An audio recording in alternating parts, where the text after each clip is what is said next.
La Cátedra Rectoral Nelson Mandela es un espacio promovido por el rector de la Universidad Mayor de San Andrés, destinado a promover el desarrollo cultural, cívico y político, mediante la transferencia de conocimiento e información veraz entre ciudadanos y ciudadanas y grupos de nuestra comunidad. Casi un siglo de construcción de la democracia boliviana serán expuestos y analizados. El diálogo, la colaboración, la convivencia pacífica, el reconocimiento respetuoso del otro, el entendimiento y la reconciliación son los principios que guían la cátedra. Con expositores de excelencia, abriremos espacios de encuentro para personas de todo el país. Tendremos 20 módulos sobre democracia, consistentes en un texto, un cuestionario y una tarea. 20 conferencias nacionales e internacionales para profundizar en asuntos sobre democracia. 10 coloquios para debatir y reflexionar. Ven y forma parte de este proceso de enseñanza y aprendizaje. Del 10 de febrero al 30 de noviembre de 2022. Inscríbete escaneando el código QR.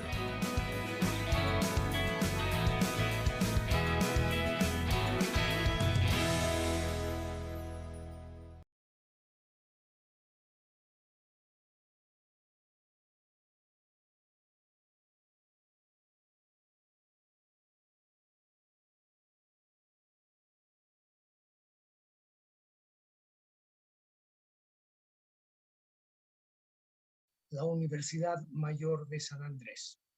Es un gusto, como todos los jueves, tenerlos frente a nuestras pantallas en directo o aquellos que nos vayan a ver en diferido. La Cátedra Rectoral Nelson Mandela es un espacio dedicado a la democracia, un servicio de la universidad para brindar formación cívica y política a la ciudadanía, a todos aquellos que conectados a nuestras transmisiones quieren profundizar, discutir, aprender sobre democracia.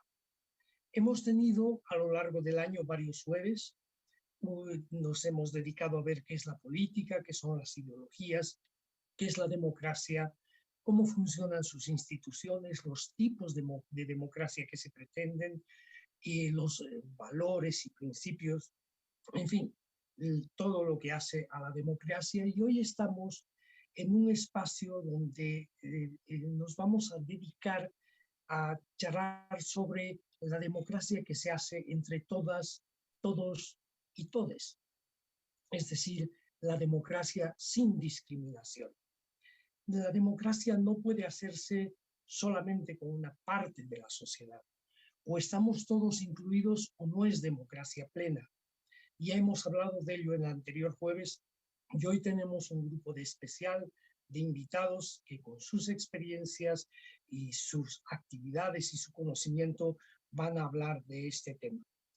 En nombre del rector de la Universidad, Óscar Heredia Vargas, quiero darles la bienvenida, no sin antes agradecer a Reencontrarnos, el equipo de Reencontrarnos, que nos permite también esta inmejorable transmisión.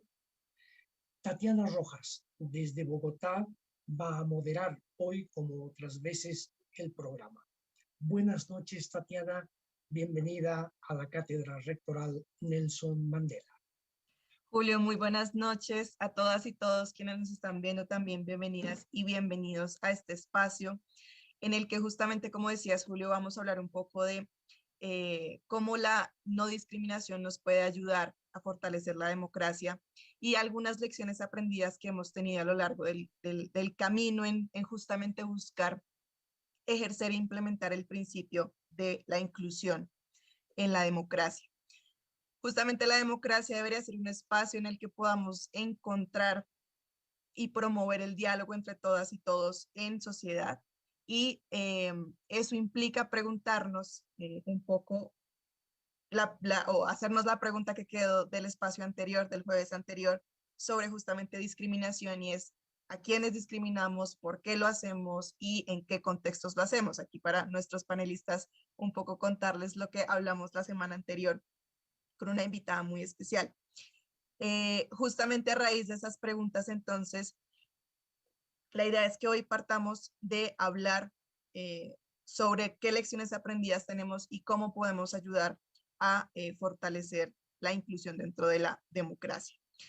El día de hoy tenemos entonces un panel de invitadas e invitados especiales que nos van a estar acompañando el día de hoy. Les agradecemos por su participación y por acompañarnos en el espacio. Voy a hacer una presentación de cada uno y una antes de que iniciemos y luego podemos tener nuestra conversación. El día de hoy entonces nos está acompañando desde Colombia Mónica Cortés. Mónica Cortés es licenciada en idiomas de la Universidad Industrial de Santander de Colombia, con 16 años de experiencia en la docencia vinculada a diferentes instituciones educativas en Bogotá. Desde hace 9 años se desempeña como directora ejecutiva de la Asociación Colombiana de Síndrome de Down, ASDown Colombia, organización de base familiar que busca mejorar la calidad de vida de las personas con discapacidad intelectual, promoviendo sus derechos y su inclusión en la sociedad mediante el apoyo y orientación a sus familias, la promoción de la educación inclusiva y la incidencia en políticas públicas. Entre sus actividades principales ha asumido la representación de las personas con discapacidad intelectual y sus familias ante el Consejo Distrital de Discapacidad de Bogotá. Hace 9 años representa en el país a Inclusión Internacional, ONG que trabaja por la promoción de los derechos de las personas con discapacidad intelectual en el mundo entero, y con su asesoría técnica se lideran procesos de educación inclusiva y proyectos en relación a otros artículos de la Convención de Derechos de las Personas con Discapacidad. Mónica, si tuve algún error en el perfil, por favor me corriges. Si no, aquí simplemente es saludarte, darte las gracias por estar y seguiremos con la presentación de nuestros otras y otros invitados. Gracias, Tatiana. Muy bien todo. Perfecto. Estamos también el día de hoy con Manuel Sicha, quien nos acompaña desde Perú. Es licenciado en Derecho, cuenta con un diplomado en Gestión Municipal por la Escuela Nacional de Estudios Gubernamentales y tiene experiencia de 6 años como gestor. Ha desarrollado su perfil político en la Escuela de Formación Política Empodera para Líderes LGBTI, organizada por el Jurado Nacional de Elecciones y Promsex. Actualmente se desempeña como el primer regidor metropolitano abiertamente homosexual y marca un hito en cuanto a la representación que tiene la comunidad LGBTI en la política peruana. Manuel, es un gusto contar con tu presencia el día de hoy. Muchísimas gracias a todas y a todos y encantadísima de estar aquí con ustedes.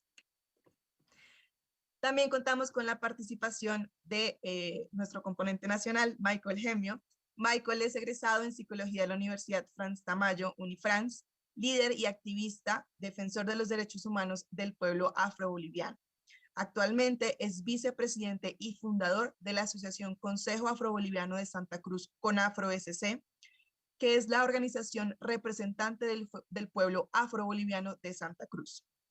También es presidente y fundador de la Organización de Jóvenes Indígenas y Afrobolivianos de Santa Cruz de la Sierra, GIAS, y secretario de Juventudes y Deportes de la Federación de Residentes del Interior de Bolivia en Santa Cruz y director nacional de Cultura, Salud y Control Social Departamental en Santa Cruz. Michael, es un gusto contar con tu participación también el día de hoy. Perdón. Muchas gracias. Como bien lo dije, gracias a ustedes por invitarme al espacio, ¿no? Y darles igual las gracias a todos que están presentes de poder Perfecto. Compartir este seminario. Muchísimas gracias, Michael. Y el día de hoy también contamos con la presencia de Aldo Muñoz. Aldo Muñoz cursó su licenciatura en Administración Pública en la Universidad Autónoma de México. Tiene el grado de Maestro en Gobierno y Asuntos Públicos, especialista en Derechos Humanos por la UNAM y también especialista en Seguridad Pública por el INACIPE. Actualmente cursa el último semestre del doctorado en Administración Pública por el INAP. En el ámbito académico imparte cátedra en la Facultad de Ciencias Políticas de la UNAM en México y en el Instituto Nacional de Administración Pública. En el año 2019 coordinó la publicación La incidencia de las políticas públicas de inclusión de las personas con discapacidad, publicada por el INAP. Y en el servicio público ha ocupado diferentes cargos en la Administración Pública de la Ciudad de México y en la Administración Pública Federal, y actualmente es director de Políticas y Fomento a la Inclusión en el Indiscapacidad. Aldo, es un gusto contar con tu participación también el día de hoy. Agradecido soy yo. Muchas gracias. Bien, después entonces de esta introducción más formal, quisiera que entonces entremos en materia con el tema que nos compete el día de hoy para que todas y todos quienes nos están viendo pues podamos seguir reflexionando un poco sobre cómo podemos encontrar espacios de participación para todas y todos en la democracia. Voy a empezar entonces con la participación de cada una y uno de ustedes. Recuerden que tendremos 10 minutos iniciales para contestar una pregunta central que es ¿cuáles son los principales avances en materia de inclusión para fortalecer la democracia? Mónica, entonces comenzamos contigo en este espacio. Bueno, Tatiana, muchísimas gracias y también a Julio por la invitación a esta importante cátedra. Creo que muy necesaria además, ¿no? En los tiempos que estamos viviendo. Como les decía Tatiana, pues yo me he desempeñado hace ya varios años, alrededor de 14 diría yo ya, en el activismo por los derechos de las personas con discapacidad. Y sin duda creo que tenemos avances significativos, sobre todo en los últimos 10, 12 años después de la ratificación de la Convención sobre los Derechos de las Personas con Discapacidad, que fue en el año, en Colombia, 2009, pero en la región, digamos, y en el mundo, a partir del año 2006 empezaron los países de la región a ratificar el tratado. Y creo que este tratado nos trae un cambio muy fuerte y paradigmático alrededor de la mirada que hemos tenido alrededor de las personas con discapacidad, ¿no? Que siempre hemos pensado o hemos mantenido culturalmente una idea de personas con un menor valor social, con esta idea de enfermedad, de pobrecitos, de que hay que cuidarlos, ¿no? Y apartarlos un poco de todo. Y creo que ese es el cambio más fuerte y poderoso que trae este tratado internacional, que hoy hace parte, pues, y está por encima de todas las normas vinculantes en los países que han ratificado el tratado.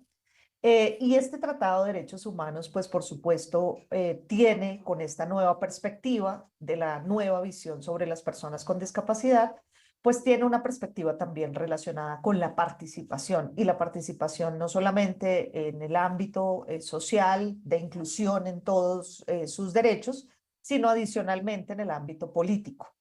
Es así como empezamos a hablar como movimiento, como activismo en esta idea de la participación. Colombia, por ejemplo, desde hace ya 6 años o 8 más o menos, ha venido implementando acciones alrededor de mejorar la accesibilidad en los procesos del derecho al voto, de que los lugares donde se haya pues seleccionado espacios que sean accesibles, que se cuente con tarjetones en braille, que tengamos una cultura pues alrededor de los apoyos que requieren las personas con discapacidad, y el movimiento de personas con discapacidad se ha movilizado, ha sido consultado, en fin. Creo que ahí hay avances importantes. Colombia también ratificó y promulgó la ley 1996 del 2019, que es muy reciente, donde reconoce el derecho de las personas que antes eran consideradas como incapaces de razonar, sobre todo los grupos de personas con discapacidad intelectual y psicosocial, y hoy se les reconoce su capacidad jurídica, ¿no? Y esto también marca un importante avance en esta idea de participación, de ser personas y ciudadanos ante la ley. Y creo que ahí no podemos desconocer como país, porque además Colombia es abanderado, es uno de los países, muy pocos en la región, han reconocido este derecho a la capacidad jurídica, como Perú, como Argentina, pero Colombia, digamos, tiene una ley que reconoce y elimina la figura de la interdicción, que era esa figura que hacía que las personas perdieran toda su capacidad jurídica ante la ley.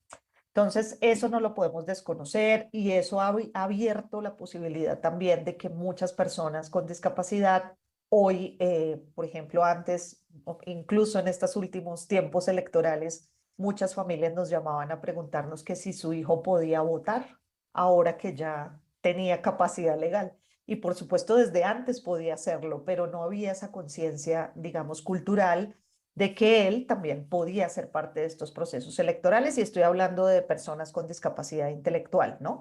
Y creo que ahí hacemos la diferencia.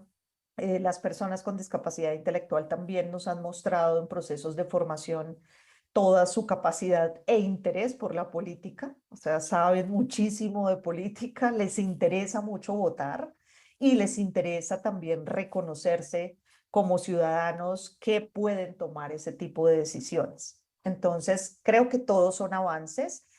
Por supuesto, muchas cosas por seguir implementando, por seguir avanzando.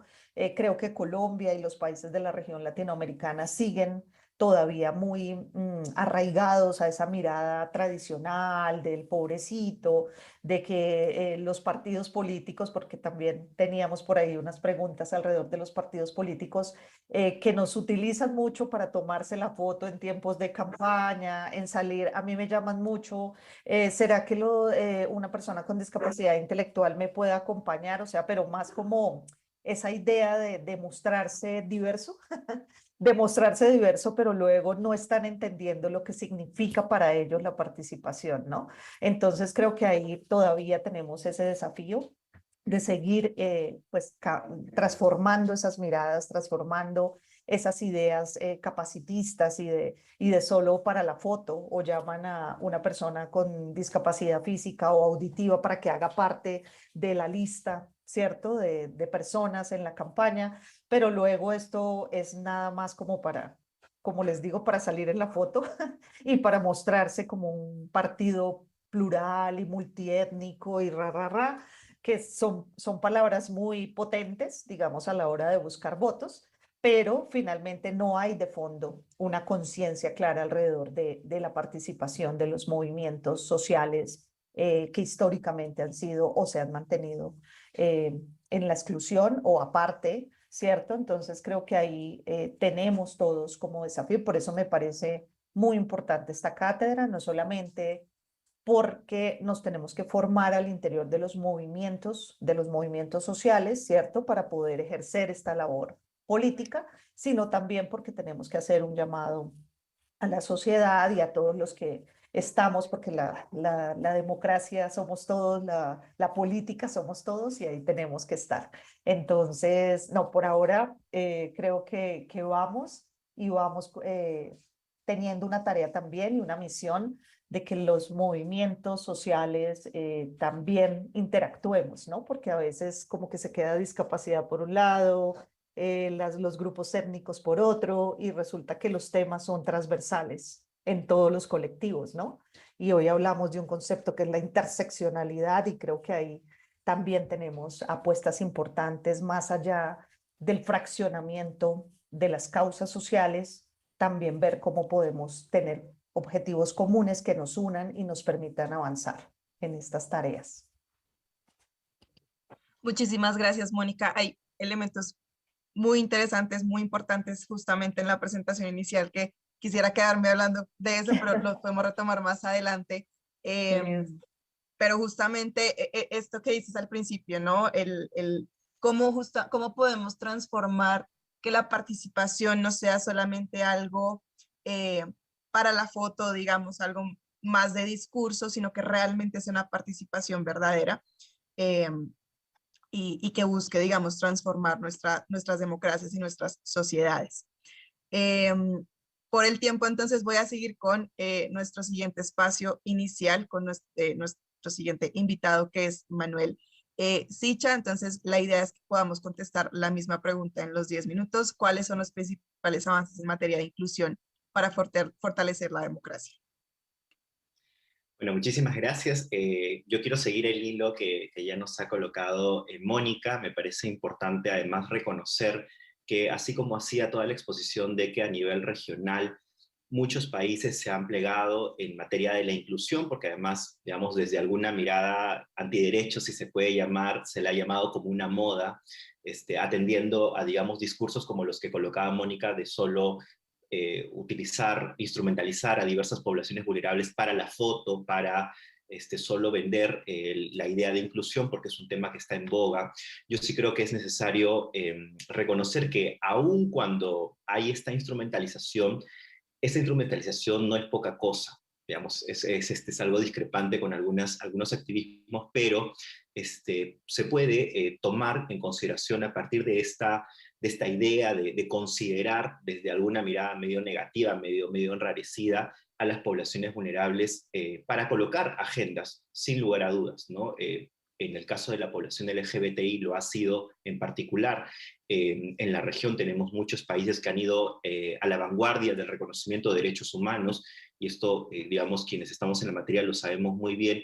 Aún quedan muchos desafíos pendientes. En mi país, por ejemplo, en el caso peruano, nos colocamos casi a la misma postre de Paraguay, estados que no reconocen, que no tienen ni un instrumento garantista en materia de reconocimiento de derechos humanos. No tenemos, por ejemplo, una ley de identidad de género, no se tiene una ley contra todo tipo de discriminación, una ley de matrimonio igualitario, o cuando menos una ley de unión civil. Es decir, no hay ninguna protección, o una ley contra los crímenes de odio, digamos, que puede ser digamos, la materia más específica en relación a una de las poblaciones sobre las cuales impacta mucho más esta situación de estigma, discriminación y prejuicio y violencias que viven a cada instante en la población trans, en específico dentro de toda la comunidad LGBT. Sin embargo, como decía, hay todavía avances en relación a reconocimientos que se han venido dando, amparados un poco desde esta apuesta por la comunidad internacional, ¿no? Hay mucha incidencia a nivel latinoamericano que se ha ido haciendo, y de la cual muchos países, como el Estado peruano, como los activismos peruanos, perdón, nos hemos ido amparando a través de convenciones, a través de tratados, a través de diversos instrumentos jurídicos, normativos, pero también, sin lugar a dudas, experiencias sociales de otros países que han colocado diversas estrategias. Por eso me parecía importante también, y saludo que este espacio desde la cátedra se pueda dar, para que podamos entender cómo las estrategias pueden ser positivas, pueden ser toda una experiencia dinámica, productiva para nosotras y nosotres, ¿no? Ya lo colocaba, me parece que Mónica y también Julio, en relación al reconocimiento o a la lucha o a la defensa de todas las poblaciones, ¿no? Porque nadie puede quedar afuera, y es una experiencia. Me gustaría contar en este momento una anécdota.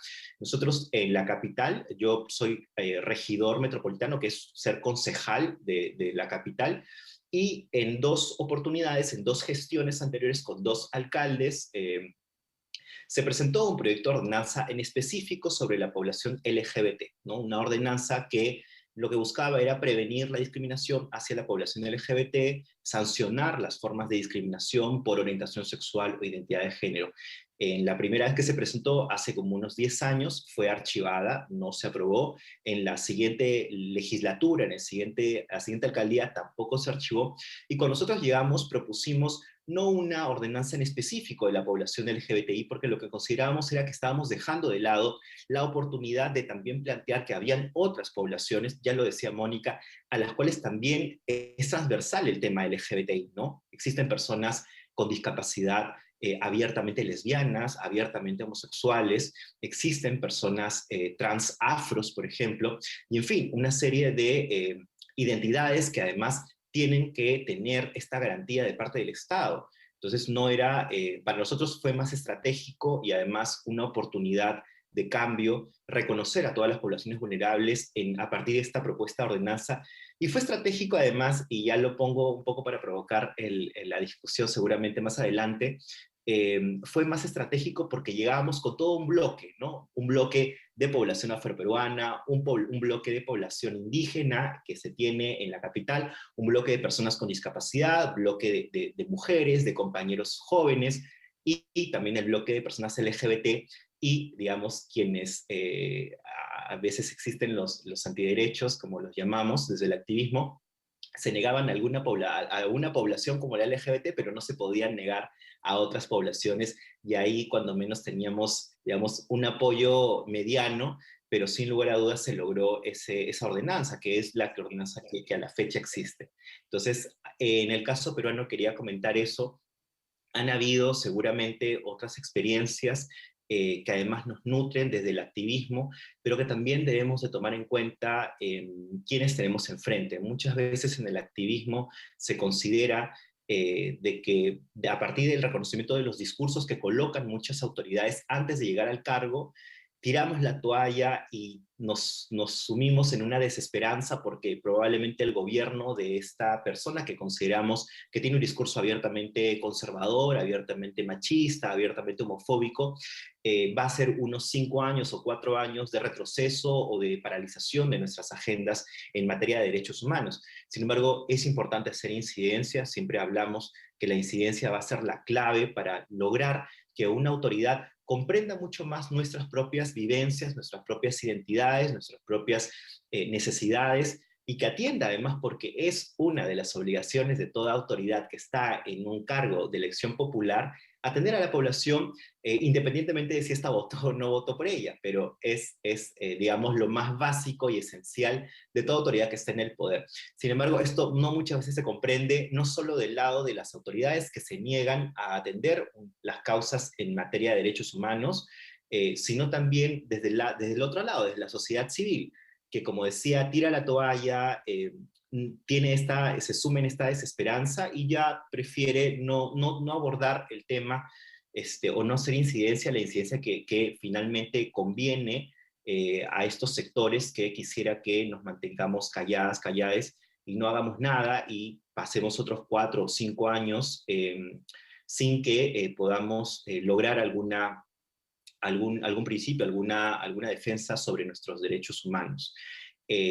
También quería comentar que en el caso peruano, al igual seguramente que algunos otros países, ha habido toda una situación de crisis política que se ha ido avivando y que ha colocado a las agendas de derechos humanos, sobre todo en la agenda de la población LGBTI, no en la discusión del asunto, lamentablemente ha ido al margen de todas estas discusiones en materia de la crisis política que estamos viviendo actualmente en mi país.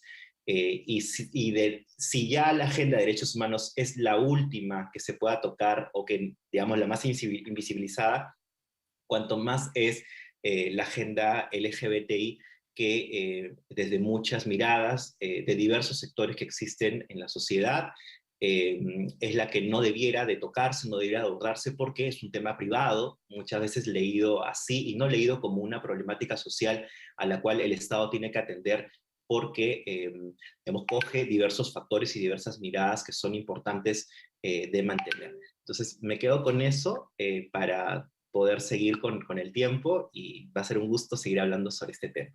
Mil gracias. Manuel, muchísimas gracias y a los dos también gracias por estar pendientes de que cumplamos el tiempo inicial. Hay algo muy interesante e importante que creo que justamente dices, Manuel, que es que la incidencia justamente termina siendo clave para poder hacer entender a otros actores en democracia qué es lo que estaríamos buscando desde justamente estas poblaciones, sea la comunidad LGBTI o como lo decía Mónica, desde la comunidad de personas con discapacidad. Y esa incidencia deberíamos entenderla también como construcción de puentes para dialogar con esos otros actores. Y luego vamos a ahondar un poquito justamente en lo que decía Mónica del rol de las organizaciones políticas, en cómo logramos políticas públicas que busquen la inclusión de las personas, de diversas personas. Y hay otro elemento interesante que está como un poco tangencial en todo lo que mencionas, y es el asunto de la interseccionalidad, ¿no? Podemos ser, digamos, podemos estar definidos de alguna manera como dentro de la comunidad LGBTI, pero en este caso, el mismo tuyo, Manuel, somos jóvenes también, que eso también trae toda una carga justamente de discriminación solamente por la edad. Y luego podemos tener de pronto otro tipo de identidades que terminan poniéndonos en ciertas situaciones de vulnerabilidad, por decirlo de alguna manera, o incluso marginados de espacios de toma de decisiones. Luego voy a seguir ahondando en eso, pero voy a seguir entonces en este momento con Michael Gemio, para que por favor, Michael, nos cuentes un poco cuáles son los principales avances en materia de inclusión para fortalecer la democracia.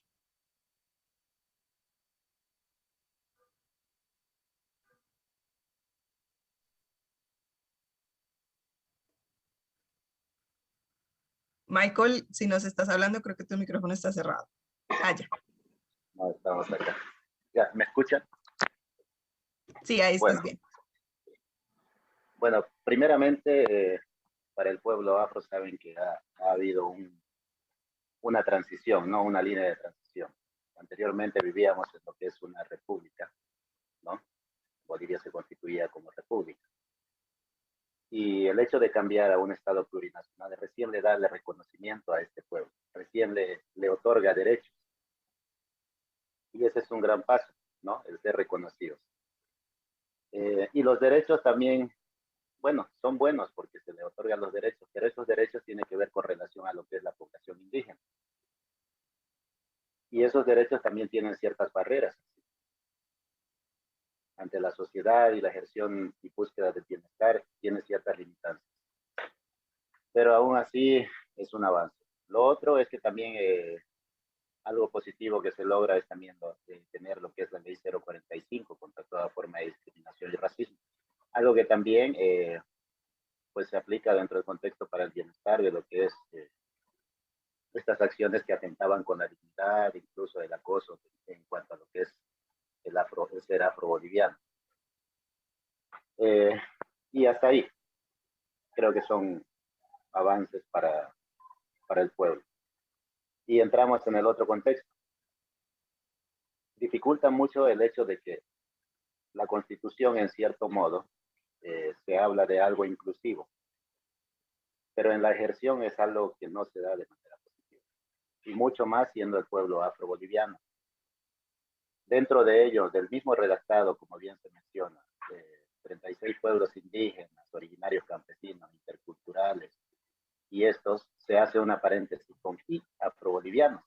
Y el momento de aplicarlo, que son los redactados y el mismo hecho de la mención, no se lo hace al pueblo afro-boliviano. O sea, seguimos siendo excluyentes con este pueblo dentro de la sociedad. Ahora, al igual que con la población indígena, aún se puede decir que tanto a la sociedad civil como a la sociedad cultural le hace falta esa empatía, la empatía social y la empatía cultural. Porque cada pueblo vela por sus intereses.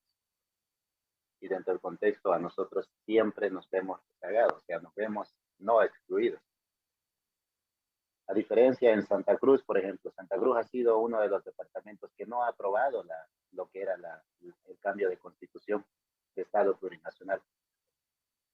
Y cuando nosotros trabajamos propuestas que sean de carácter inclusivos con un redactado constitucional, se lo tilda o se lo pinta como algo político. O sea, sabemos que quien cambia esta constitución es el partido del MAS, ¿no?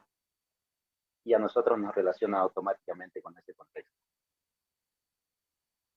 En la actualidad no se tiene dentro de lo que es el departamento de Santa Cruz políticas bien específicas que hablen para afrobolivianos.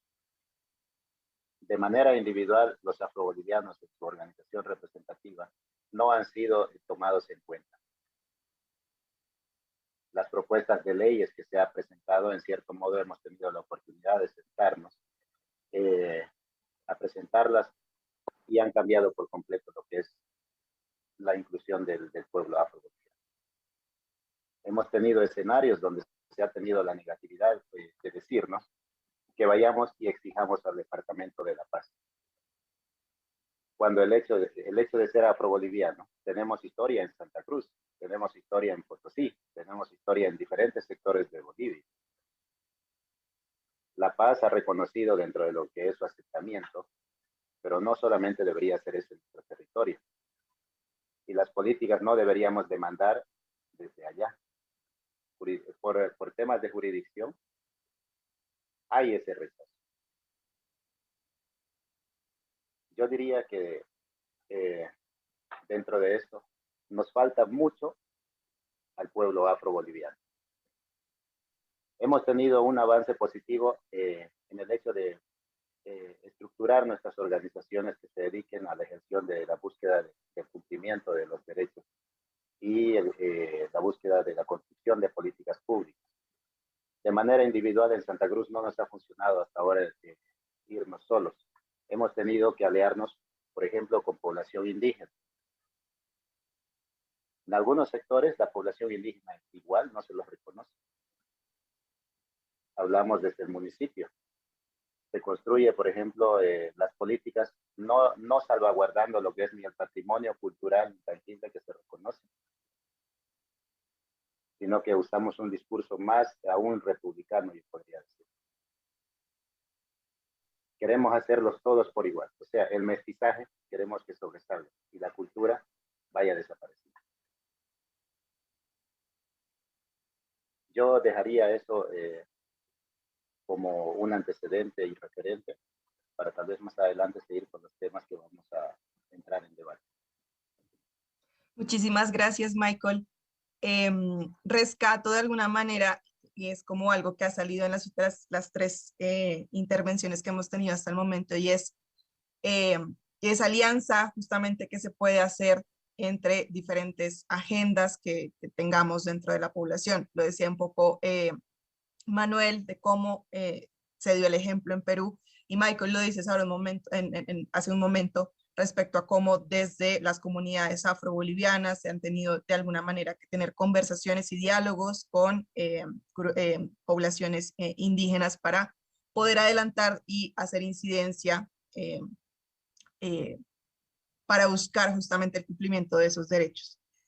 Ahora vamos a seguir hablando más del tema, pero quiero cerrar entonces esta primera parte con la intervención de Aldo Muñoz, que nos acompaña desde México, para poder responder la misma pregunta inicial. Entonces, Aldo, tienes el micrófono. Gracias, Tatiana. Bueno, antes que nada, también agradecer a las y los organizadores. Un saludo al rector Oscar Heredia, de parte del Instituto de las Personas con Discapacidad de la Ciudad de México. Mónica, Manuel, Michael, los he escuchado con atención y bueno, pues también quiero saludar a quienes nos acompañan en las redes sociales. A los que nos toca participar posteriormente nos exige un tema de atender la pregunta, pero tratar de ajustarnos en el tiempo para que no nos vayan comiendo y por lo tanto ser más precisos en nuestra participación.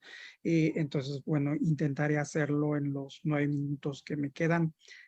Yo creo que hablar de avances desde México es reconocer, como bien lo han señalado quienes me han antecedido, reconocer derechos, ¿no?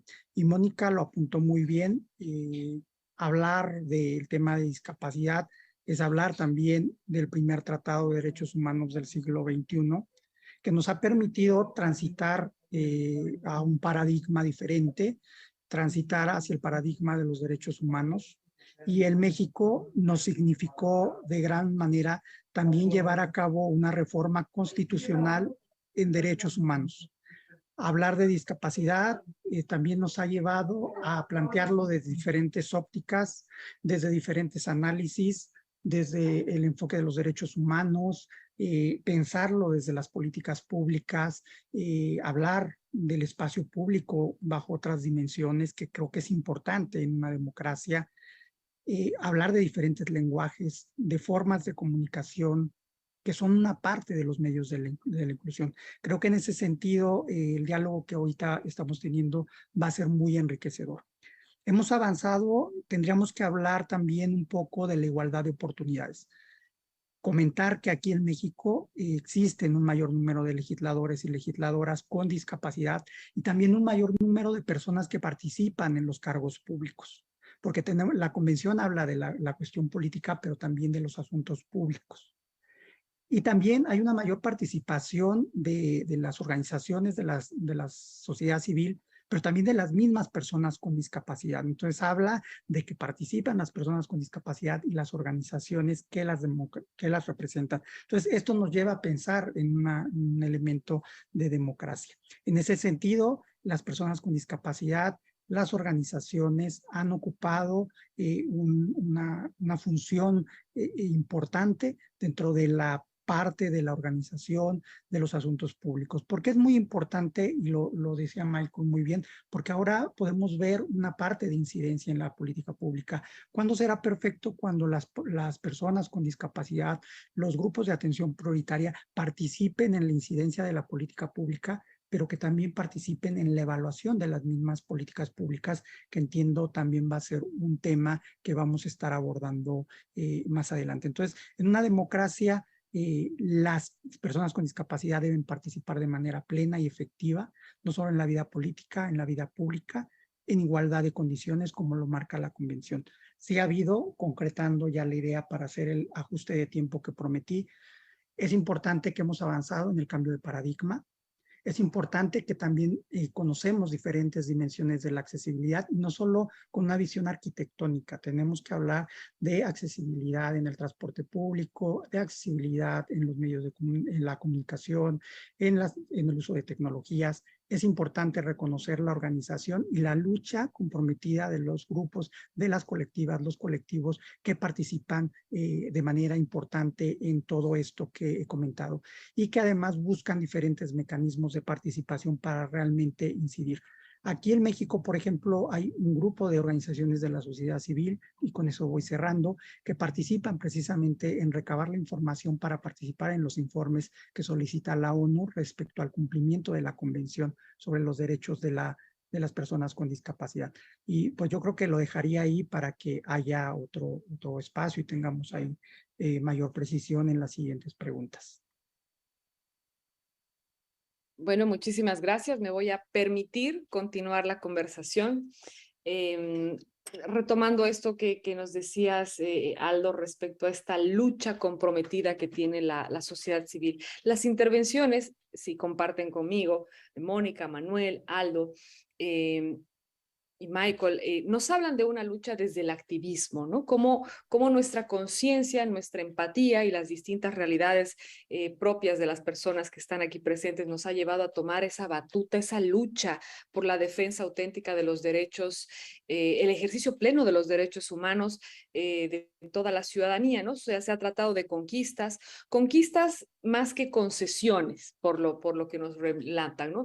Han sido batallas que hay que librar, que se han dado dentro del plano internacional en algunos casos, que nos comentaba Mónica, que han abierto las puertas para que los países cumplan con sus compromisos internacionales respecto a el fortalecimiento de la democracia, así como desde el activismo ya hemos promovido, como nos dice Aldo y como nos estaba contando Michael, el poner estos temas dentro de la agenda pública. Pero ahora yo les pregunto a todos ustedes, y Mónica, ¿cuál es el rol de los partidos políticos en toda esta agenda?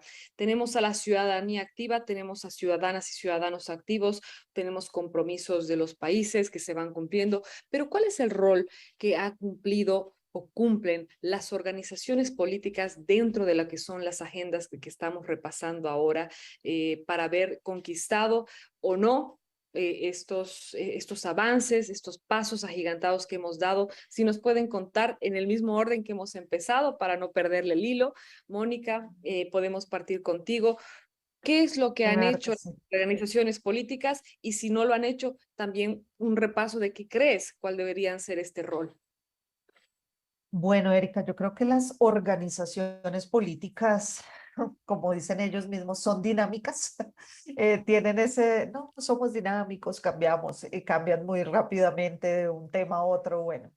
Y creo que ahí, en ese dinamismo de las organizaciones políticas, es necesario incluir de fondo, de verdad, la formación y la claridad frente a lo que significa esto de los movimientos sociales, porque yo siento que mm, la sociedad civil como sector, yo creo que tenemos un poder que no hemos utilizado de la mejor manera porque a veces nos hemos dedicado a nuestras causas tan particulares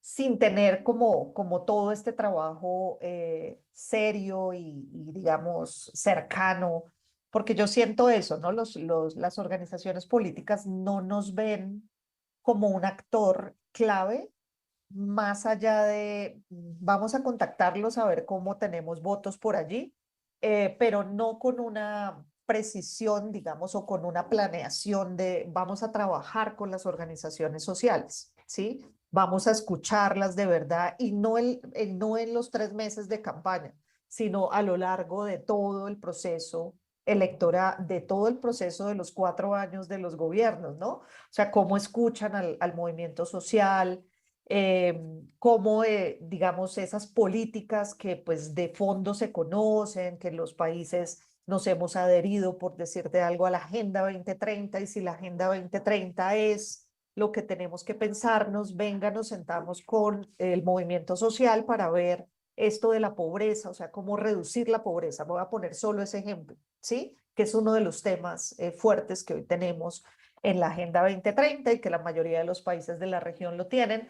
Entonces, bueno, en esa reducción de la pobreza, sentémonos con el movimiento social de personas de diferentes sectores sociales y conversemos sobre cuáles serían esas ideas para reducir la pobreza, ¿sí? Pero a veces nos quedamos solamente como esperando que sean esos 3 meses de campaña o ese tiempo en el que se dedican a la campaña para medio llamar y decir, vengan que los queremos ayudar, además con esa palabra ayudar, que creo que también tiene una connotación que no deberíamos aceptar tanto si de verdad entendiéramos toda esta construcción democrática frente a la política y a los derechos.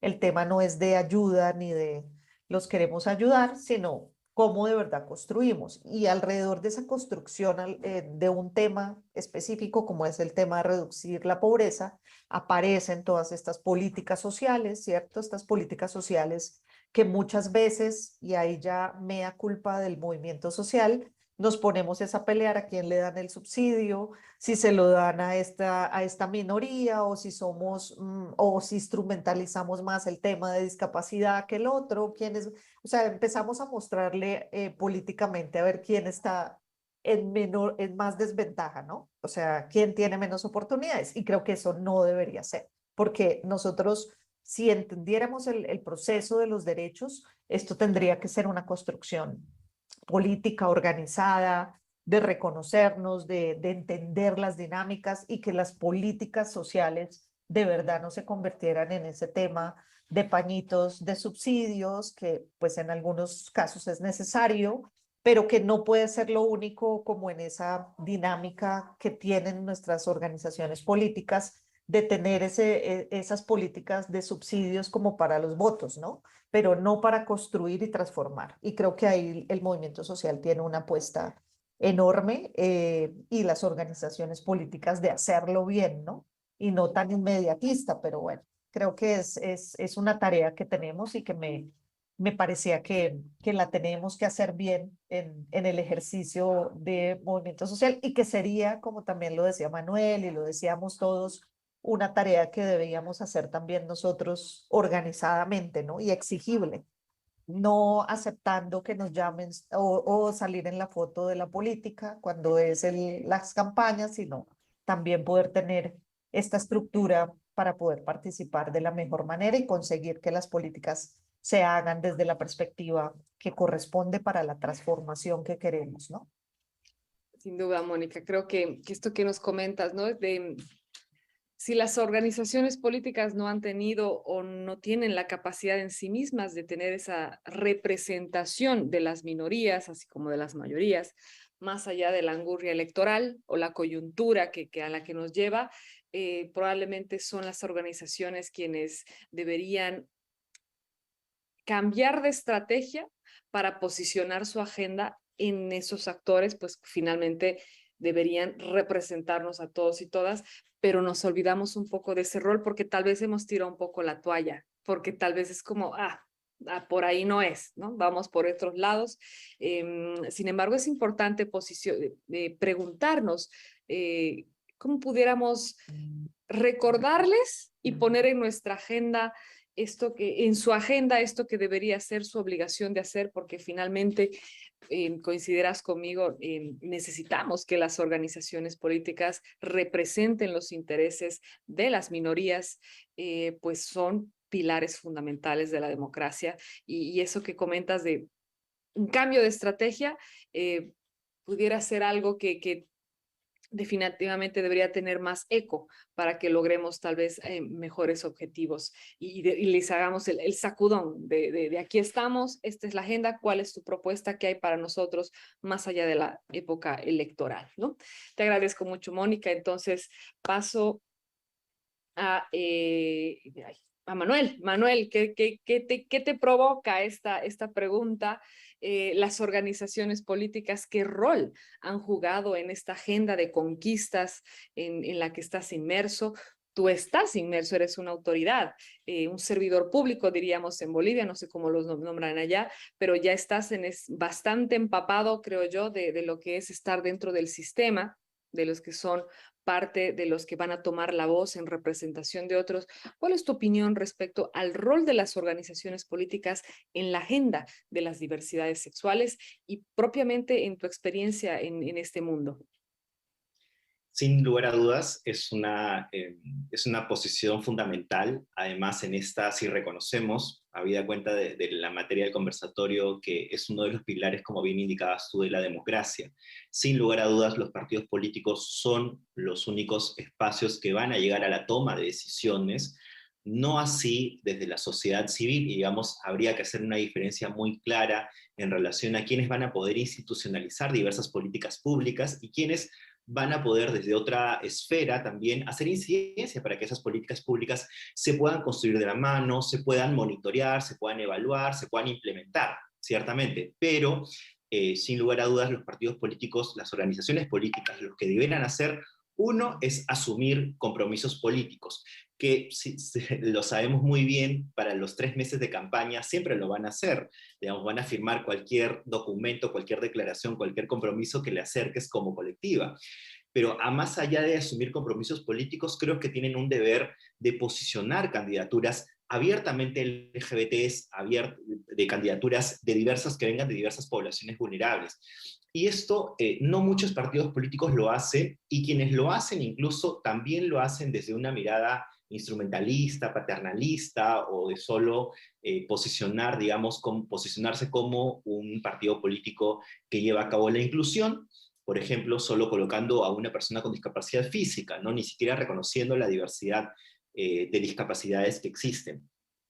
Pero yo creo que ese es uno de los roles que tienen que jugar los partidos políticos. Lo están haciendo, al menos desde mi experiencia en mi país, con muy poco, y aun cuando es muy poco, ese poco lo hacen de manera muy limitada y casi de manera contradictoria, pero digamos, es lo que hay, a diferencia de hace muchos años en los que no se consideraba. Hoy tenemos, por ejemplo, en el caso peruano, tenemos más de 2 partidos que han llevado candidaturas abiertamente LGBTs, algo que no pasaba hace 10 años. Yo creo que yo me sumo a la propuesta de un cambio de estrategias, como lo mencionaba Mónica, también Erika, pero yo creo, y esto sí es una percepción más como activista, creo que hay una necesidad también de un cambio de personas. Vamos, quienes ya estamos dejando el activismo juvenil, porque yo venía desde el espacio de las canteras de ser activista juvenil, veo con desesperanza ya mi generación, la generación de los 30, y veo con mucha esperanza a las nuevas generaciones. Creo que ellas tienen otra perspectiva, mucho, o no sé si me dejaré entender, mucho menos ideologizada que lo que ha sido o ha supuesto mi generación, entre marcar la diferencia entre ser de izquierda y ser de derecha, entre ser fujimorista y no fujimorista, en el caso peruano. Pero creo que las nuevas generaciones de 18, 19, 20 años, hoy en día, que hacen activismo, no tienen esa mirada tan colocada de, por ejemplo, no sentarme con un candidato o autoridad fujimorista, ¿no? Porque eso sería mancharme, eso sería lo peor, sería casi convertirme en fujimorista, cuando, como decía en mi primera intervención, lo importante es hacer incidencia, y yo creo que eso lo entienden muy bien. Yo creo que los cambios son generacionales, así que yo creo que lo que ha logrado mi generación en algún momento ha sido colocarnos en la agenda pública. Hace más de 10 años no existía la pregunta, por ejemplo, a las candidaturas a la presidencia y al Congreso, no existía la pregunta: señor, si usted de llegar a ser congresista, usted de llegar a ser presidente, ¿estaría a favor de la ley de unión civil, ¿no?, para parejas homosexuales? Esa pregunta no estaba en la agenda pública o en la agenda setting, como se dice en los más media, no existía. Y hoy en día esa pregunta está en el debate, como lo está, por ejemplo, el caso de permitir estar a favor, el caso de las mujeres a decidir sobre sus cuerpos. Hoy en día es algo que el movimiento feminista lo ha logrado, así como el movimiento LGBT, colocar esta pregunta, o tender un poco más a que sea más favorable mayoritariamente el que la sociedad esté a favor de que dos personas del mismo sexo puedan contraer una unión civil, ¿no? Eso, por ejemplo, es uno de los logros, pero como decía, yo creo que los cambios son generacionales, yo creo que las nuevas generaciones van a poder lograr todo esto, cambiar y dejar un poco de lado esa apatía que es propia casi de mi generación como de la ciudadanía, la apatía política, ¿no?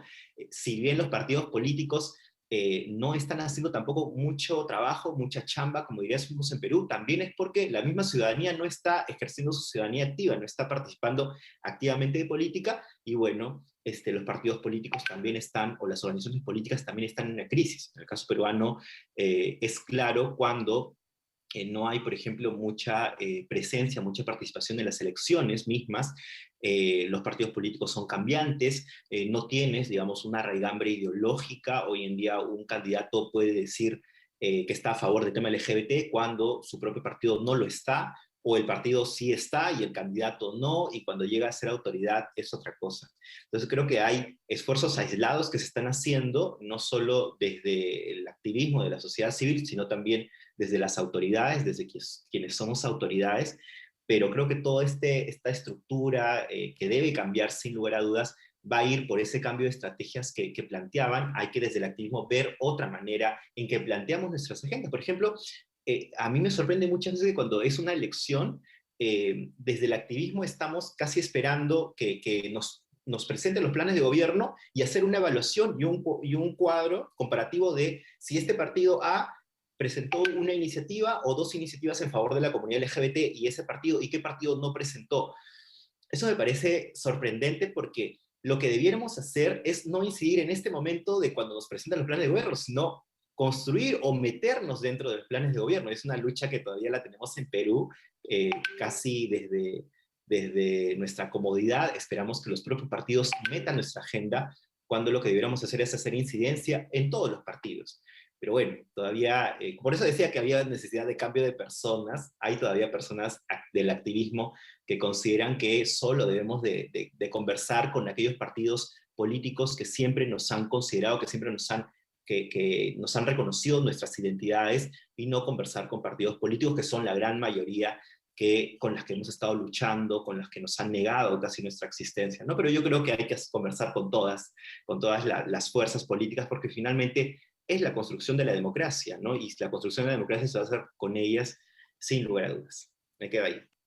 Creo que es una muy buena práctica, y que nos puedas hablar con ese ímpetu respecto a seguirse involucrando, y además involucrar incluso en estas conversaciones y debates aquellos que definitivamente no piensan o no tienen en su agenda estas temáticas de interés. Eso demuestra una coherencia en el discurso respecto a lo que es el no solamente estar ahí donde tenemos un espacio relativamente de confort para tocar ciertas temáticas, sino también ir a incomodar ahí donde pueden no estar tan familiarizados o abiertas a estos temas, pero como son actores políticos y representan a la sociedad, pues son los espacios donde debemos insistir. Y esto del cambio generacional que dices, creo que siempre se ha dado. Todas las generaciones tienen una nueva generación que refresca, que trae ideas nuevas, que enriquece el debate, el mundo de las ideas, que nunca es estático, así como convive también con el mundo de las ideas que son un poco más de ya más larga data, pero hay que encontrar esos puentes a partir del diálogo, la paciencia y la tolerancia para que esto siga siendo dinámico. Y esto que dices de asumir compromisos políticos es clave, ¿no? El que lograr que las organizaciones políticas asuman compromisos políticos más allá en la época electoral, es decir, en épocas no electorales, pues es una batalla de construcción permanente que esperamos que personas como tú, Manuel, y como el Perú parece, aunque no lo creas, está dando grandes lecciones a propósito, pues no tenga una pausa.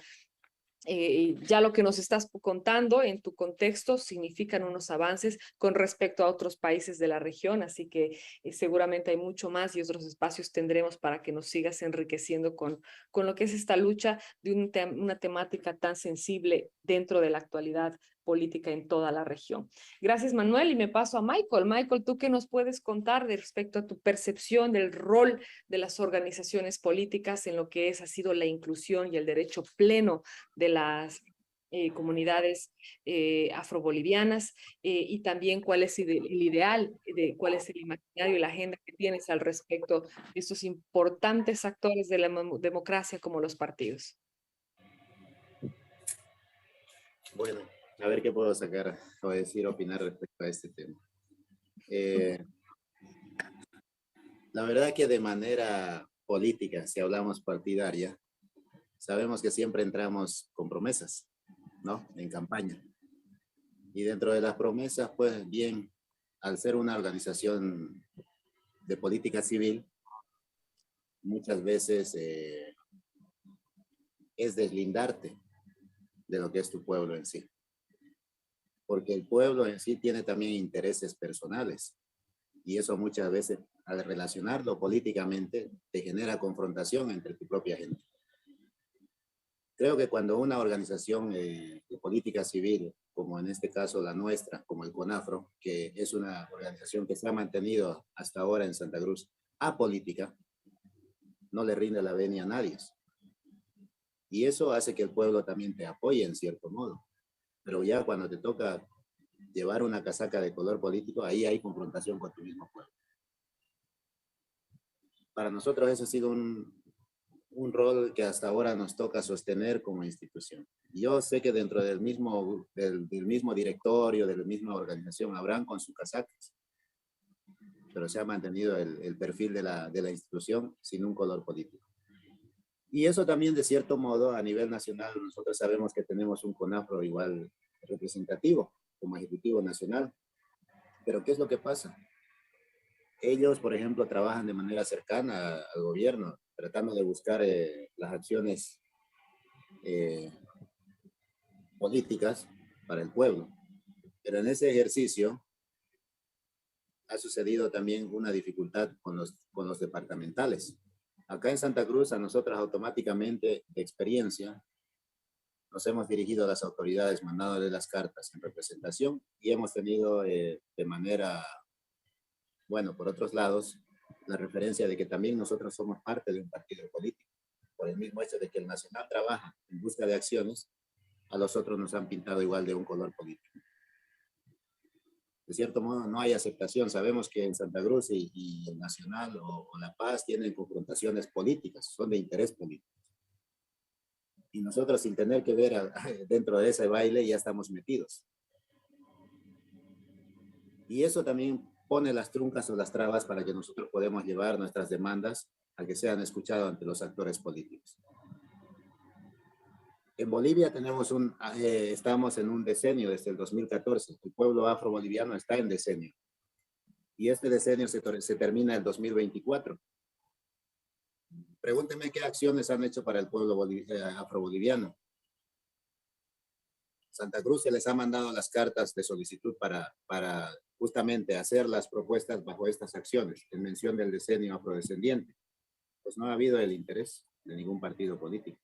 De cierto modo, si te refieren a ser atendido por un partido político que esté de turno dentro de lo que es la ejerción de poder, te manda con el segundo, o sea, con el secretario.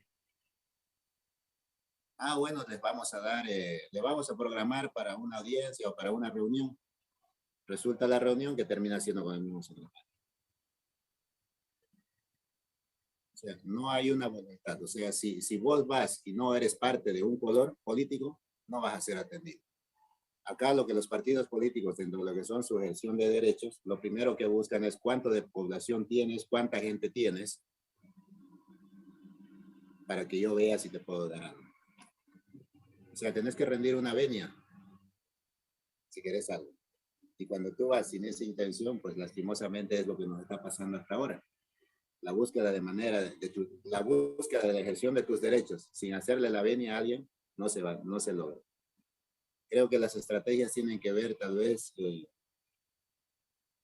construir las agendas y empoderarlas con otras organizaciones que no están políticamente vinculados en un partido de acción.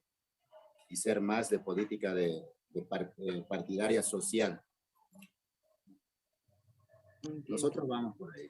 Y por eso es con la población indígena que actual también estamos trabajando.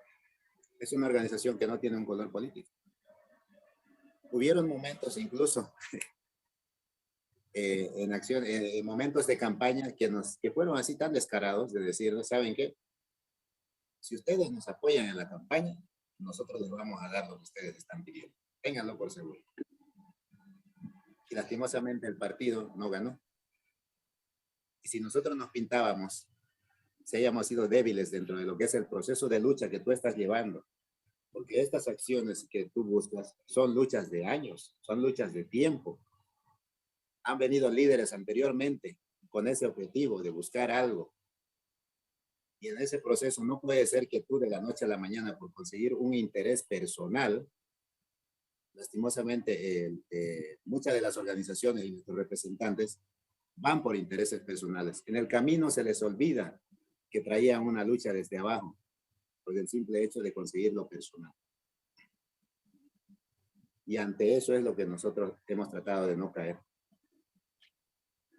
De meter a la organización civil por un interés personal, por un pequeño sueldo, por un pequeño puesto laboral, politizarlo. Creo que hay que tener muy claro eso, ¿no? Desde dónde estás iniciando tu lucha, desde dónde viene arrastrándose ese proceso, y no perderse de esa línea, no perder ese principio o ese valor de lucha. Para mí es eso. Yo, como les dije, nosotros estamos en un decenio, termina el 2024. Ninguno de los tres niveles del Estado no están haciendo acciones para el pueblo afro-boliviano. Dentro de la escala de desarrollo, el pueblo afro sigue en el último. Yo me lo imagino que nosotros seguimos siendo el último. Nos cuesta más. Irnos de manera sola nos cuesta más. Y más si no tenemos un color político como ellos quieren. Y en Santa Cruz es lo peor. Discúlpame que lo diga así, pero tiene que ser dicho, de cierto modo. Tal vez mañana a mí me irá a llamar la atención por otros lados, pero ya lo dije. Lo importante es que lo dije. Alguien tiene que decir las cosas como son. Bueno, esa sería de mi cultura. Te entiendo perfectamente, Michael. Es importante conocer y como tú dices, se tenía que decir y se dijo, ¿no? El rol de las organizaciones políticas está siendo en esta agenda específica de muy corto alcance, ¿no? Y está generando unos vacíos fundamentales a tomar en cuenta para los ajustes, ¿no?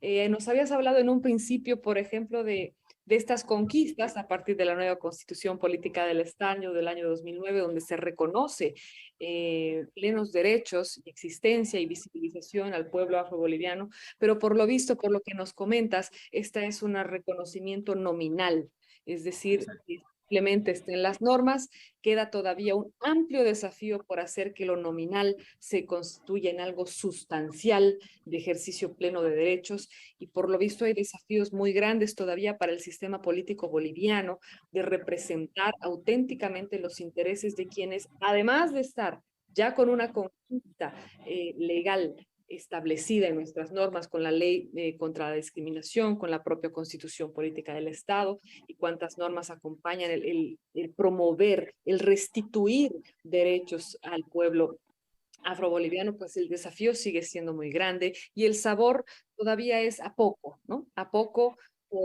porque para meter la agenda de un grupo tan importante y protagonista como son ustedes en la historia del país, pareciera que hay que tomar decisiones netamente políticas, no de compromisos políticos, como nos decía Manuel, sino de la política partidaria electoral que Mónica y Manuel también reconocían como algo que claramente es una alerta, pero que por lo visto a Bolivia todavía le queda un largo camino por recorrer respecto al sistema político y la agenda de los grupos que todavía mantienen una demanda legítima por restitución de derechos históricos para pensar finalmente en que nos estamos acercando al ideal de las cosas. Y espero, en todo caso, Michael, que la lucha siga, que de todas maneras no se tira la toalla y trabajaremos por continuar con una agenda tan importante y recordándole al sacudón a las organizaciones políticas de que aquí hay una agenda pendiente que debe cumplirse en representación, porque es su obligación, más allá de ponernos o no la camiseta del partido. Gracias, Michael, por empaparnos de esa realidad. Vamos a seguir conversando. Y ahora me paso a Aldo, que nos cuentes cuál es tu percepción respecto al rol de las organizaciones políticas en lo que es la agenda en la que ustedes están abocados y cuál debería ser, además, el ideal a lo que están apuntando en esa batalla. Cuéntanos. Bien, bueno, pues yo voy a tratar también nuevamente de ajustar el tiempo para que nos vaya ganando y se nos vaya oceánicamente mayúsculo, ¿no? Bien, Erika, tú lo has apuntado muy bien. En efecto, creo que el rol tiene que ser pensado desde una nueva dinámica, desde ver una sociedad más democrática, más plural, más informada, más participativa, pero que también, a diferencia de otros años, otros sexenios, otros periodos, cuenta con una comunicación digital. Es decir, las redes también juegan un papel importante dentro de este papel de los partidos. Entonces, ¿cuál debe ser el rol de los partidos? Bueno, tienen que generar vías de participación, como bien lo apuntó Mónica, pero no solo en los tiempos electorales, y eso suele suceder, creo que en todos los países de la región. Creo que esta parte no se debe de cumplir con una cuota. Aquí en México, desde la reforma de 2020, todos los partidos están obligados a meter un número de personas con discapacidad y de otros grupos prioritarios, y lo cumplen como requisito, pero no como una función real de inclusión de estos importantes grupos. Manuel también decía algo muy interesante, ¿no? Vayamos más adentro, en el sentido de que los partidos políticos tienen que generar áreas específicas de formación de personas de todos estos grupos para que puedan participar en los procesos políticos, en los proyectos políticos, en la agenda política del país, que tiene que incluir todas las necesidades de los grupos prioritarios, y además que cuando lleguen al poder, que sería otro tiempo, abanderen y reconozcan las causas por las que ellos estuvieron diciendo que luchaban, ¿no? Entonces, en ese sentido, los partidos políticos podríamos ir concluyendo que son los principales promotores de los derechos de las personas, en específico el que me toca desarrollar a mí, de las personas con discapacidad, y que reconozcan que las organizaciones y las personas con discapacidad cuentan con una experiencia acumulada, que ellos deben de generar la parte donde se tiene que incentivar la participación en los temas de la vida pública y de la política, como lo marca el artículo 29 de la convención que he citado, sin discriminación y en igualdad de condiciones con los demás. Entonces, el papel de las organizaciones políticas, de los partidos políticos, es ponerle fin a la discriminación, abrir espacios para todos los grupos de atención prioritaria, y empezar una buena capacitación, formación, toma de conciencia, trabajo con lenguaje incluyente, incentivar la participación de colectivos, para que nadie se quede atrás y para que nadie se quede fuera. Muchísimas gracias, Aldo. En efecto, México nos da estas grandes señales, por ejemplo, de inclusión que nos dices de personas con discapacidad por ley, pero pasa un poquito, me has hecho recuerdo a lo que pasa con la paridad y la alternancia, que está en muchas de las legislaciones de la región, que parece ser más una respuesta legislativa a las normas para no tener llamadas de atención y cumplir con el ABC, pero no están estas personas auténticamente en los espacios de toma de decisión, arriba, tomando las decisiones codo a codo y planificando, y esa es una alerta y un radar que si bien hemos avanzado en estar ahí, pues hay que trabajar en esa calidad de presencia para que esté en los espacios más grandes de decisión. Me voy con una rondita rapidita de última pregunta porque ya nos estamos pasando bastante con el tiempo y quisiera que podamos hacer una ronda de reflexión final respecto a cómo podemos incrementar entonces con esta agenda tan compleja como la que estamos escuchando de todos y cada una, ¿qué estrategias resaltarían para promover espacios de participación cada vez más incluyentes? En toda la experiencia que tienen, una ronda rápida para dejar la reflexión a todas las y los estudiantes de este espacio.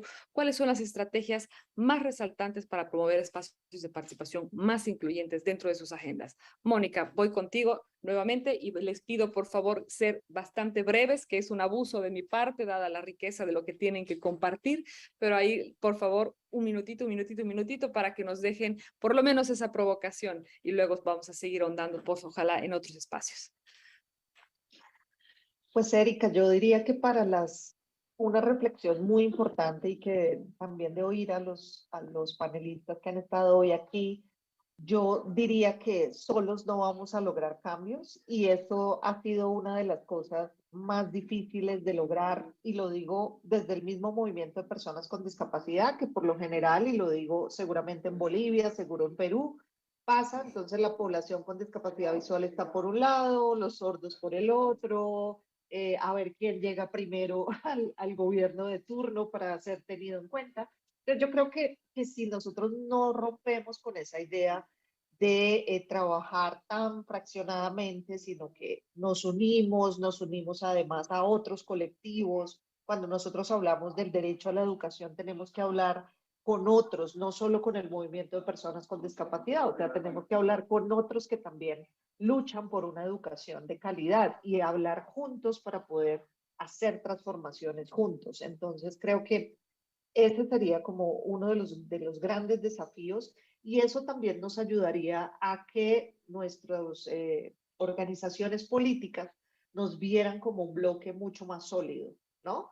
Y no como esto que nos pueden manosear, entonces llamamos a los de LGTBIQ+, salimos en la foto y tal, pero no hay una estrategia conjunta, coordinada y fuerte y sólida para que asimismo las organizaciones políticas nos vean así para cualquier acción de incidencia.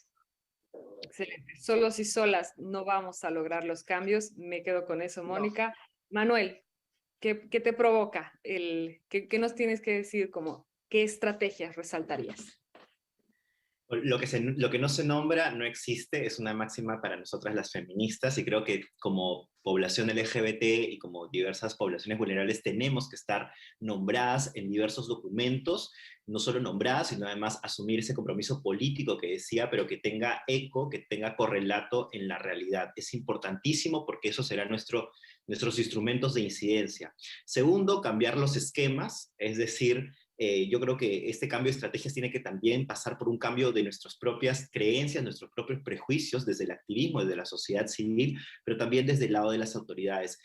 Me quedo con eso, lo de Mónica que decía, sola no vamos a lograr los cambios, es verdad, tenemos que entender que reconocernos como personas, pero como personas con diversas identidades, sobre nuestros cuerpos, sobre nuestras existencias, sobre nuestras vidas, sobre nuestras vivencias, sobre nuestras experiencias, sobre nuestra trayectoria, pasan un sinfín de temáticas muy importantes y que todas tienen un componente que componen, valga la redundancia, a una persona. Insertarnos en organizaciones políticas también, esa viene ya desde mi experiencia, creo que eso nos suma además, ha sumado para que puedan ser posible todas las iniciativas legislativas que seguramente en otro momento les vamos a compartir desde lo que hemos logrado en la capital peruana y que no hubiera sido posible si es que, digamos, una persona abiertamente LGBT no hubiera estado haciendo incidencia. Por último, conversar con el poder. Tenemos que entender como estrategia que con quienes nos sentemos para hacer esa incidencia, no nos sentamos ni con diablos ni con ángeles, nos sentamos con personas que en este momento están en unos 15 minutos en el poder y que tienen una obligación desde el puesto en el que están de primero escucharnos, atendernos, pero además canalizar como puentes que son hacia esta construcción de la representatividad. Con eso me quedo. Mil gracias. Excelente, una profunda vocación de diálogo y encuentro para nombrar aquello que es pertinente para que exista, las cosas como son. Así que te agradezco muchísimo. Michael, ¿cuál es tu reflexión? ¿Cuál sería la estrategia que crees que promovería esa participación y daría ese aporte que tanto demanda la democracia boliviana para poner la agenda a la altura del desafío y en representación de las mayorías y minorías en el país? Bueno, para mí, en parte de reflexión tendría que ser que las organizaciones que representan a ciertas poblaciones se vean fortalecidas. Se vean fortalecidas desde sus bases y dentro de ello tengan sus agendas en mano, sus agendas de demanda de necesidades. Y para ello también, para que sean escuchados, tener actores específicos como aliados dentro de lo que es la testera de poder. Creo que ese es el paso correcto, ¿no? Fortalecimiento, tener las demandas de necesidades en mano y los actores de la mesa de poder que puedan ser tus aliados, que te puedan dar una mano a que estos sean tomados en cuenta. Para mí sería eso.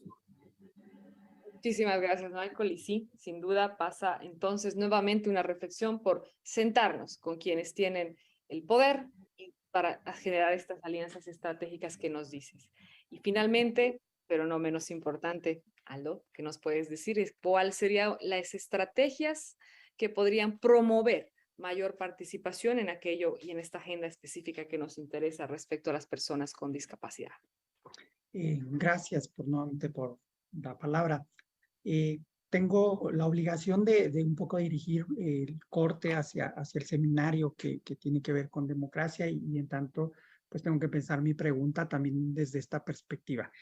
Creo que lo más importante es que repensemos la democracia, que repensemos la inclusión y que la veamos desde los derechos, desde la transversalidad, desde la interseccionalidad, porque la democracia es el reconocimiento a iguales. Y esto va a suponer la eliminación de obstáculos. Y en eso, como bien lo ha señalado Mónica, y para no ser repetitivo, estamos hablando de formas, de formatos, prácticas, elementos, condiciones, procedimientos, modalidades. Entonces, el acceso hacia esa igualdad no deja lugar a la discriminación. Igualar los puntos de partida, como lo decía muy bien Giovanni Sartori, pensador italiano, significa eliminar desventajas y atender el problema de la discriminación. Entonces, lo que se propone o de lo que estamos hablando es eliminar y erradicar obstáculos de manera genérica, normativos, institucionales, sociales, políticos, y también de manera específica, ¿no? Todos aquellos que impiden ejercer un derecho. ¿Cuáles derechos? El derecho al voto, a la participación, a la autonomía, al acceso a la información, a la participación por cualquier mecanismo que sea, ¿no? Y esto incluye pensar en el tema que a mí me corresponde, pensar en cada tipo de discapacidad. Por lo tanto, tenemos que buscar elementos en sistema braille, en lengua de señas mexicana. Conclusión, creo que tenemos que pensar desde gobierno y desde sociedad civil, desde organizaciones, en políticas públicas incluyentes. Creo que ahí está la solución. Gracias. Gracias, Aldo. Mucho que seguir debatiendo, que seguir reflexionando, que seguir construyendo y repensando y deconstruyendo de cara a todas estas agendas de quienes han estado presentes en este panel. Les agradezco muchísimo su tiempo, la riqueza de sus experiencias es muy inspiradora y además con este contexto que tenemos de representación regional, yo creo que nos dejan la sensación de que la lucha es amplia, no estamos solos, no estamos solas. Cada quien está en esta batalla conquistando derechos, así como los pendientes están en nuestras agendas, pero nos llevamos la fuerza de todo lo que nos han comentado y la esperanza y la convicción de que vamos en una buena dirección, pese a todo, con todo y con sus defectos, estamos en un camino esperanzador para la construcción y el ejercicio pleno de los derechos de todos y de todas en nuestra hermosa región.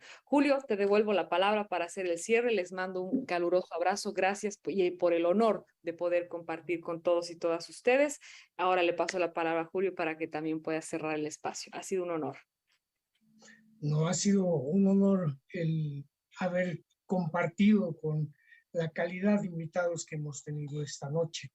Yo, que debo ser entre todos el más viejo de todos y que tengo una larga vida vivida, debo decir que cuando era muchacho y estando trabajando en una organización política vinculada a la UCI, a la Unión de Jóvenes Socialistas, que me permitió conocer partidos políticos y parlamentos e instituciones en ese entonces, la representación y los gobiernos eran de blancos, de gente mayor, de hombres, castellano hablantes, desde luego un homosexual o una lesbiana públicamente no podía estar en un parlamento. Quiero dejar un mensaje de esperanza al decir esto. El mundo los últimos años ha cambiado enormemente.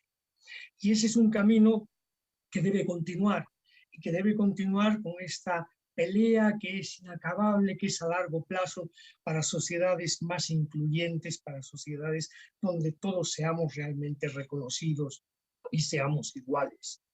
Hoy hay los parlamentos, los gobiernos, no muestran que tienen mujeres, que tienen indios, que tienen afros, que tienen jóvenes. Han cambiado las cosas. Desde luego, gente con discapacidades, hemos tenido presidentes en silla de ruedas, acá hemos tenido concejales en las ciudades de la que hablo. Hay un espacio que se está abriendo poco a poco y eso es pelea, eso es estar presentes, eso es visibilizarse. Creo que este puede ser el gran aporte de este programa también. En nombre de la Universidad Mayor de San Andrés, de su rector, Óscar Heredia Vargas, quiero agradecer al grupo de Reencontrarnos que nos ha permitido un encuentro tan lindo, tan de calidad como el de esta noche, al equipo técnico que ha estado detrás de las cámaras haciendo que esto sea posible entre 4 países participando al mismo tiempo. Un abrazo a todos ustedes, a los participantes, sin lugar a dudas, muchas gracias. Y a todos aquellos que nos han seguido en vivo y que nos van a ver en diferido, un abrazo grande. Nos vemos el próximo jueves. Oye, olvidaba Erika y Tatiana, que han estado conduciendo este encuentro, un agradecimiento muy grande también. Buenas noches. Muchas gracias.